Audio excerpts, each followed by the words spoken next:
Hello everyone. Today let's see about ISD registration and compliance. So what is ISD? ISD is a separate GST registration obtained if an entity having same PAN and multiple GST registrations. So what is the main role of ISD? ISD's main role is to accumulate ITC, distribute the ITC and to file the regular returns. So let's understand this concept with the help of example. So if an entity having head office in Karnataka and multiple branches in Maharashtra, Tamil Nadu, West Bengal and Kerala, and it incurs expense of audit fees, it can't take the ITC for itself. It has to distribute to its branches. So the ISD part comes into picture. So if the ITC pertains to one branch, then it shall distribute the ITC only to that branch. If the ITC shall be proportionately distributed, then it shall be done done on the basis of turnover or any other criteria.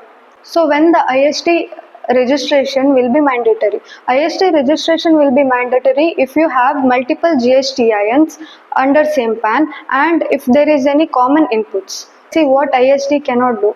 ISD cannot distribute input on capital goods. ISD cannot declare outward supply. Cannot distribute ITC for service that is meant for only one branch. And it cannot adjust cross charge which is meant for ISD. So let's understand what is cross charge. Cross charge is the service that head office provides to branches, that is internal services, basically salary and other services, that is head office to branch. What are the documents required for ISD registration? It is similar like normal GST registration. You might need your business proof, that is registration certificates and PAN and proof of your business and proof of address and bank account details and rent agreements.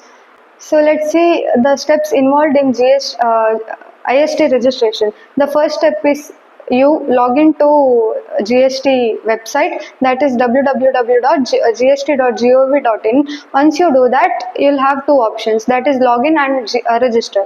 Once you press register, you'll have to fill basic details, that is your PAN and proprietor or anything and your contact, and once you do that, you'll be having OTP.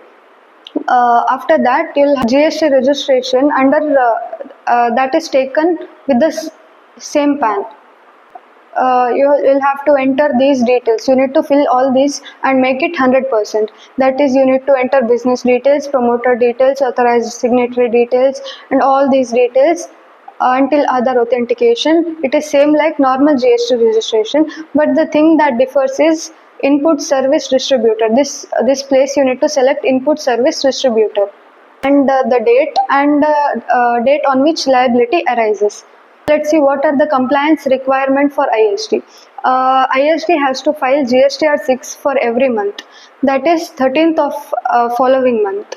So GSTR 6 contains detail of ITC received and details of invoice issued to ISD to distribute the credit, and whatever you file in your GSTR 6 will appear in recipients 2A or 2B. So ISD has to issue ISD invoices to the recipients. So this is the screenshot of GSTR 6. So whatever the details that you get from the supplier will be coming in GSTR 6A, this part, and once you check that, you need to fill the details in GSTR 6. Once you fill all this, you need to submit and file the return. Let's see the penalty on non-filing of GSTR 6 for ISD. So non-filing, late fees as usual will apply, and wrong distribution of credit demand will be arised, and the distribution of ISD with ITC without ISD registration, then it shall be treated as ineligible. So similarly, penalties will be applicable. Thank you.